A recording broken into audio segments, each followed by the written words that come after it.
আমাদের দেশে এটিকে আমরা বাঁধাকপি বলে থাকি, মাত্র 43 রুবেল। এখানে ফলের দাম বাংলাদেশ থেকে অনেক কম। এখানে কমলার দাম মাত্র 179 রুবেল, বাংলাদেশি টাকা 220 টাকার মতো আসবে। 159 টাকা পাওয়া যাচ্ছে।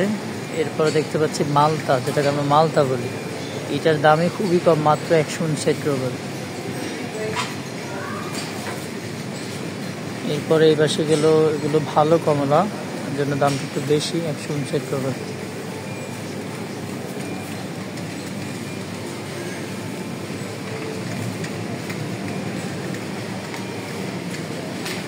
কলার দামটা একটু বেশি। ফলের মধ্যে সবচেয়ে দাম তুলনামূলকভাবে বেশি হচ্ছে কলা হচ্ছে 139 রুবেল।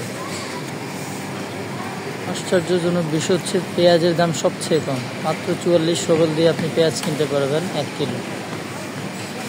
আলুর দামটা অনেক কম, আলু 40 টাকা দিয়ে আলু পাওয়া যায়। এরপর হচ্ছে আঙ্গুরের দাম অনেক কম, মাত্র 139 রুবেল। এগুলো একটু ভালোই খাওয়া যাবে, একটু স্পট রয়েছে আর কি।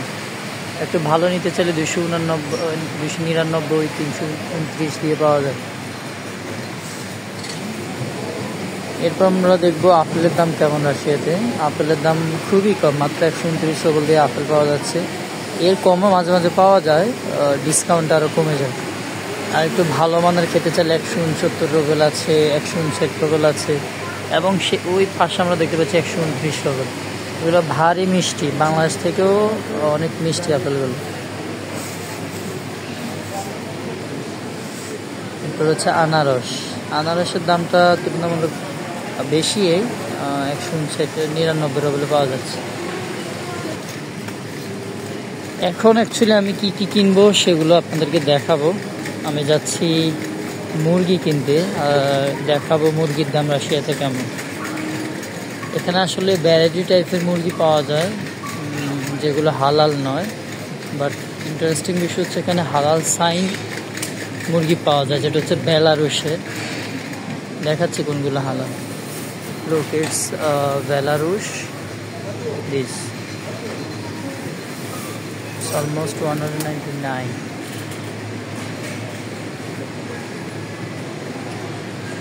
আমি এটাই নিব। এখানে 750 গ্রাম রয়েছে, এটা বাংলাদেশি টাকায় 230 টাকার মতো আসবে। এরপরে এখানে আরও নানান প্রকারের চিকেন পাওয়া যায়, বাট সেগুলো হালাল না। অ্যাকচুয়ালি এখানে হালালটা খুবই কম পাওয়া যায়, যেগুলো হালাল সাইন দেওয়া থাকে। এর বাইরে যত প্রোডাক্টই আছে সবগুলোই হালাল নয়, হারাম। আমি চাউল কিনবো, দেখবো রাশিয়াতে 1 কেজি চাউলের দাম কেমন।